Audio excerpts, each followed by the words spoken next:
प्रिय विद्यार्थियों, स्वागत है आपका श्री श्याम कॉलेज भादरा के यूट्यूब चैनल पर। देखिए, हम बात कर रहे हैं BA third year Indian geography की हम बात कर रहे हैं। इसके अंतर्गत हमारा जो टॉपिक चल रहा था वो चल रहा था अपवाह तंत्र।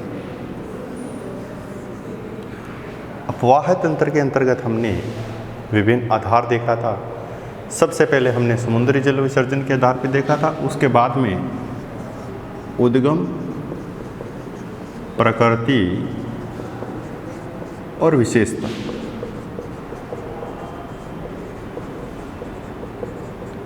के आधार पर हमने देखा था। इसके अंतर्गत पहला हमने देखा था हिमालयी अपवाह तंत्र।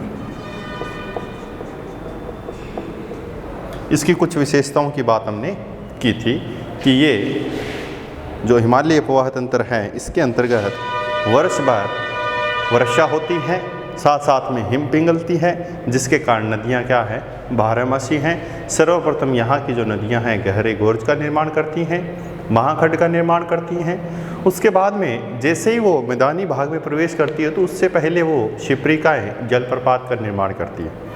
मैदानी भागों में विसर्प, गोकुर झील जैसी कुछ संरचनाएँ बनाती हैं। उसके बाद में लास्ट में जब सागर में प्रवेश करती है तो नदी किसका निर्माण करती हैं, डेल्टा का निर्माण करती हैं।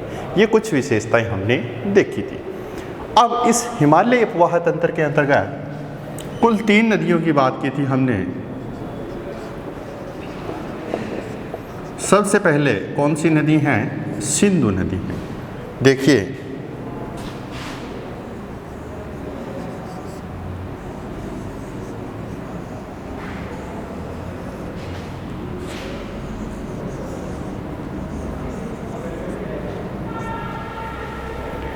उत्तरी भारत की हम बात करते हैं तो उत्तरी भारत के अंतर्गत जो सिंधु नदी है, यहाँ पर तिब्बती क्षेत्र है। इस तिब्बती क्षेत्र में यहाँ पर कैलाश पर्वत श्रेणी है और इस कैलाश पर्वत श्रेणी के अंतर्गत एक जगह है, एक हिमनद है जिसका नाम है बोखर या बोखुर चू हिमनद। बोखर चू हिमनद ये एक जगह है। हिमनद क्या होता है? हिमनद होता है बर्फ की बहुत बड़ी विशाल राशि,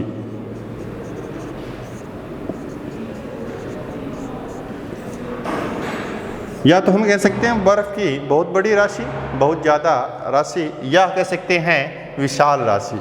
कहने का तात्पर्य है कि जब किसी स्थान पर बहुत अधिक मात्रा में बर्फ़ का जमाव दिखाई देता है वो क्या कहलाता है, हिमनद कहलाता है। और पिघलने के बावजूद भी क्या है, वहाँ पर बर्फ़ दिखाई देती है, वो क्या है, हिमनद है। और यहाँ तिब्बती क्षेत्र में शीतोष्ण कटिबंधीय क्षेत्र है, बर्फ़ बिल्कुल विशेष समय में 8 से 10 महीने की बात करेंगे तो उस समय में बर्फ़ यहाँ पर दिखाई देती है। तो यहाँ कैलाश पर्वत श्रेणी है और बोखुरचू हिमनद है। यहाँ से इस बोखुरचू हिमनद से किसका उद्गम होता है, सिंधु नदी का उद्गम होता। ये इसका क्या है, उद्गम स्थान है। क्या है, उद्गम स्थान है बोखुरचू। यहाँ से ये देखिए ऊपर की ओर जा रही है, मतलब किस दिशा में जा रही है, ये सिंधु नदी उत्तर पश्चिम दिशा में जाती है। और उत्तर पश्चिम दिशा में जाते हुए ये भारत में प्रवेश करती है।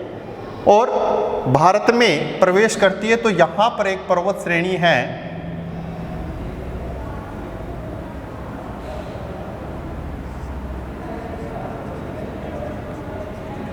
लद्दाख पर्वत श्रेणी, भारत के अंतर्गत लद्दाख पर्वत श्रेणी है।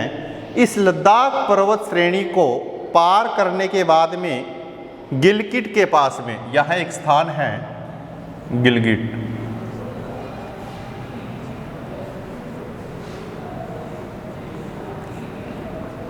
गिलगिट लद्दाख श्रेणी को पार करती हैं, उसके बाद में गिलगिट नामक स्थान है, वहाँ पर एक गहरे गोर्ज का निर्माण करती है, या हम कह सकते हैं महाखड्ड का निर्माण करती है। कौन सी नदी करती हैं? सिंधु नदी करती हैं। ठीक है, यहाँ लद्दाख श्रेणी को पार करने के बाद में गिलगिट में एक गहरे गोर्ज का निर्माण करती हैं और फिर ये भारत में प्रवेश करती है। इस प्रकार से ये भारत में प्रवेश करती है। लद्दाख पर्वत श्रेणी को पार करने के बाद में गिलगिट और गिलगिट के पास में गड्ढा बनाती है और वहाँ पर एक स्थान है डेमचौक, वहाँ से ये भारत में प्रवेश करती हैं। डेमचौक नामक स्थान है, वहाँ से ये भारत में प्रवेश करती है। और जब भारत में प्रवेश करती हैं, कौन से राज्य में ये प्रवेश करती हैं? देखिए,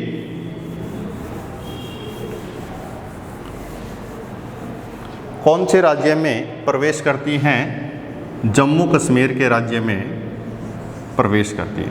वर्तमान में ये क्या हैं? केंद्र शासित प्रदेश हैं। केंद्र शासित प्रदेश हैं। लद्दाख में प्रवेश करती हैं। ये देखिए इस प्रकार से लद्दाख पर्वत श्रेणी,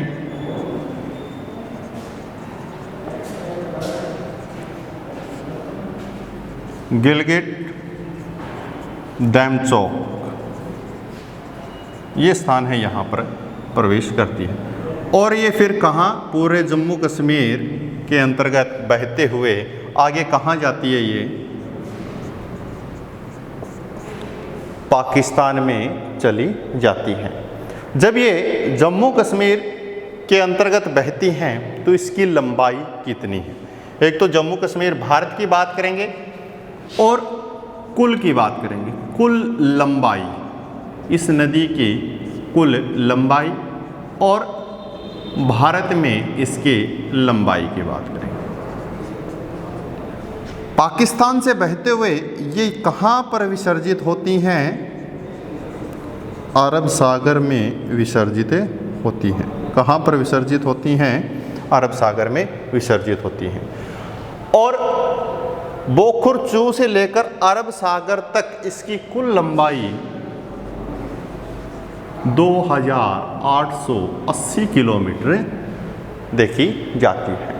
लेकिन सिर्फ भारत के टुकड़े की बात करेंगे, इसके अंतर्गत कितने किलोमीटर की लंबाई में सिंधु नदी बहती हैं?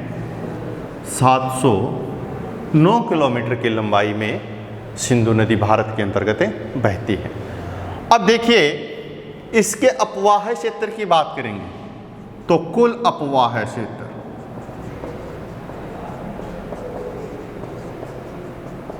और भारत में अपवाह क्षेत्र, अपवाह क्षेत्र आपको पता है, या हम कह सकते हैं इसका नाम अपवाह बेसिन। अपवाह बेसिन का क्षेत्र है ये अपवाह क्षेत्र। और अपवाह बेसिन आपको पता है क्या चीज़ होती है। तो कुल अपवाह क्षेत्र की बात करेंगे, बोखुर चू से लेकर और अरब सागर तक 11,65,000 वर्ग किलोमीटर। इस आधार पर हम ये देख रहे हैं कि ये विश्व की सबसे बड़ी नदियों के अंतर्गत सम्मिलित हैं। कौन सी नदी? सिंधु नदी। भारत में देखेंगे अपवाह क्षेत्र, भारत के अंतर्गत इसका अपवाह क्षेत्र है 3,21,289 वर्ग किलोमीटर, सिंधु नदी का अपवाह क्षेत्र। और भारत इस सिंधु नदी का कितने प्रतिशत जल उपयोग में लेता है? देखिए कितने प्रतिशत जल है? 20% जल भारत 1985 का समझौता है, उसके अंतर्गत भारत 20% जल सिंधु नदी का उपयोग में ले सकता है। ठीक है। और इसकी जो सहायक नदियों की बात करेंगे, इसके दाएं किनारे पर और इसके बाएं किनारे पर, दाएं किनारे और बाएं किनारे पर कौन कौन सी सहायक नदियां हैं? झेलम, चेनाब, रावी, व्यास, सतलज।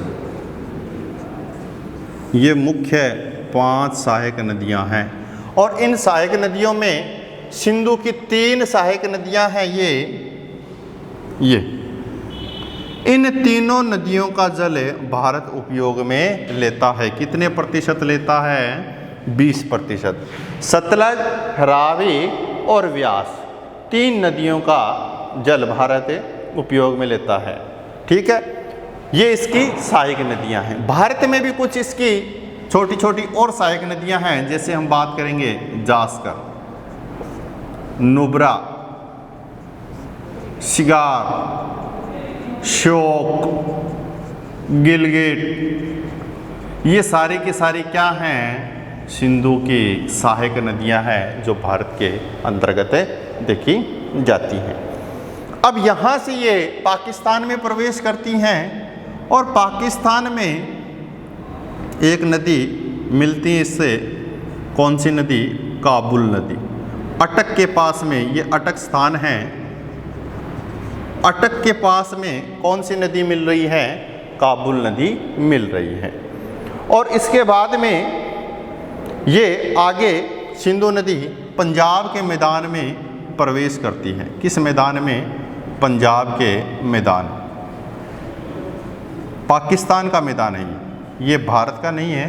पंजाब पाकिस्तान का मैदान है। पंजाब के मैदान की बात करेंगे, वहाँ पर ये सिंधु नदी जाती है। और यहाँ पर इस पंजाब के मैदान की बात करेंगे, यहाँ पर कुछ नदियाँ आकर इसके अंतर्गत मिल जाती हैं। और वो नदियाँ कौन कौन सी हैं? देखिए,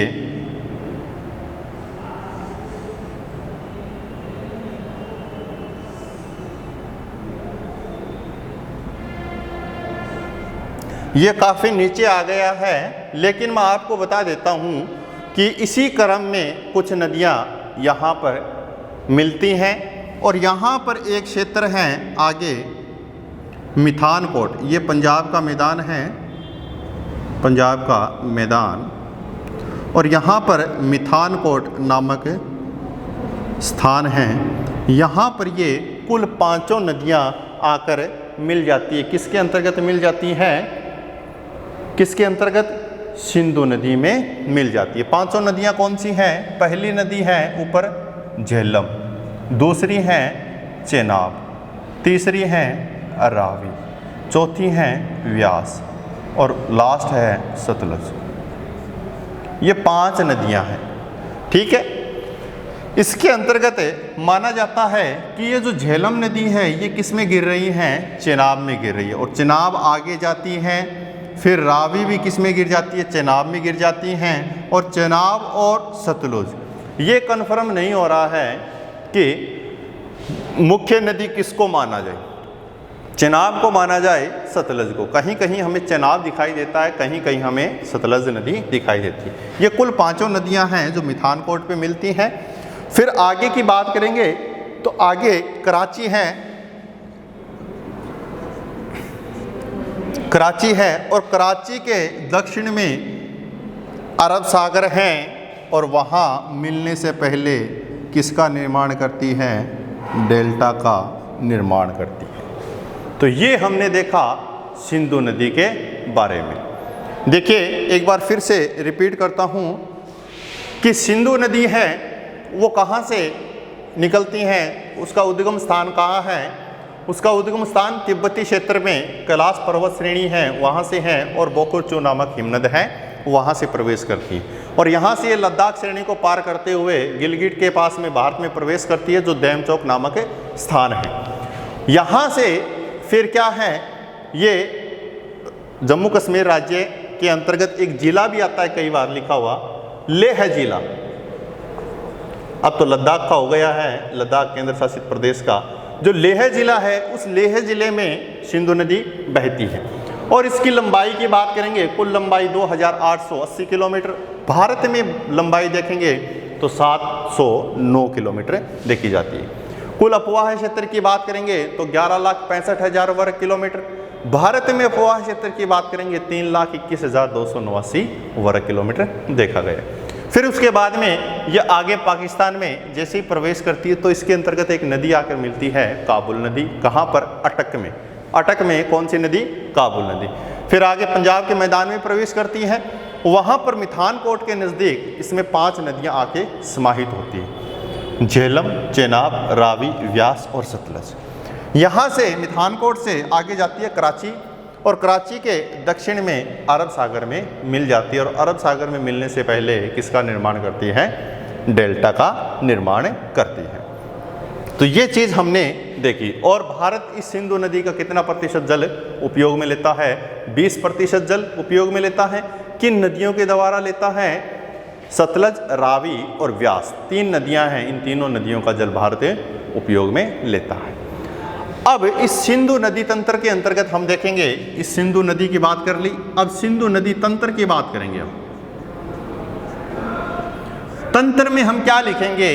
देखिए, ये जो 5 सहायक नदियां हैं इसकी, इन सहायक नदियों के बारे में थोड़ी बहुत जो विशेषताएं हैं उन विशेषताओं की हमें बात करेंगे कि झेलम कहाँ से निकलती है, कितने किलोमीटर निकलती है और किसमें समाहित हो जाती है।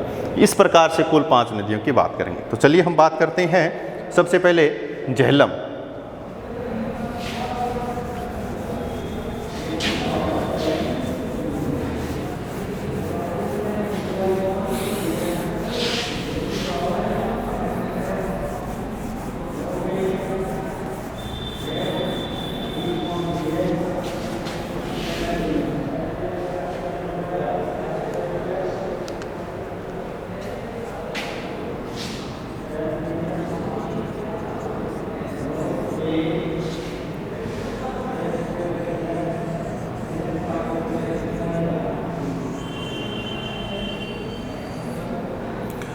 झेलम निकलती हैं जम्मू कश्मीर से।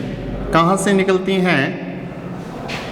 जम्मू कश्मीर, या हम कह सकते हैं लद्दाख क्षेत्र, वर्तमान में लद्दाख क्षेत्र से निकलती हैं। और सिंधु नदी की महत्वपूर्ण सहायक नदी है कौन सी नदी?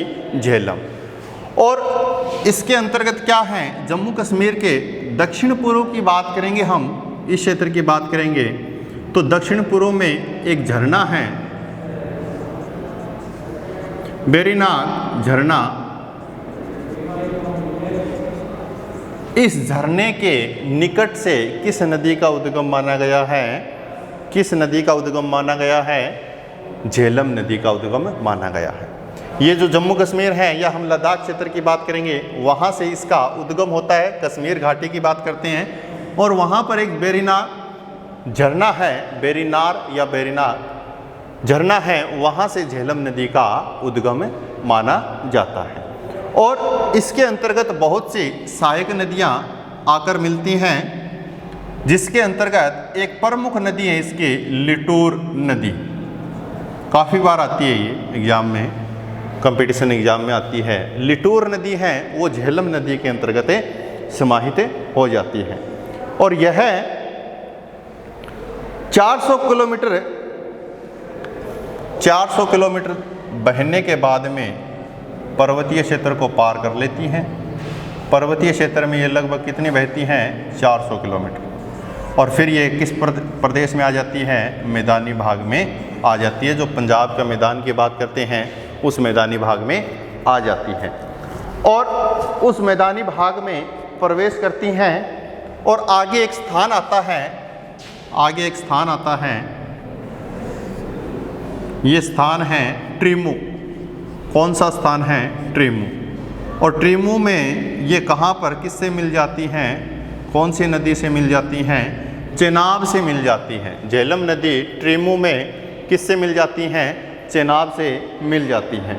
तो इसकी हम देखेंगे कि जहाँ से इसका उद्गम हुआ और इस ट्रीमू तक इसकी कुल लंबाई कितनी है? 724 किलोमीटर है। पर्वतीय क्षेत्र में ये 400 किलोमीटर बहती हैं और लास्ट में पूर्ण रूप से देखेंगे ट्रीमू तक तो कितने किलोमीटर की लंबाई देखी जा रही है? 724 किलोमीटर की लंबाई देखी जा रही है। और ये परिवहन और व्यापार की दृष्टि से महत्वपूर्ण नदी मानी जाती है। किसकी सहायक नदी है? सिंधु की सहायक नदी है झेलम। इसके बाद में चेनाब, रावी, व्यास, सतलज, इनकी हम बात करेंगे नेक्स्ट क्लास में। तो आशा करता हूँ कि आपको वीडियो अच्छे समझ में आएगा। Thank you very much.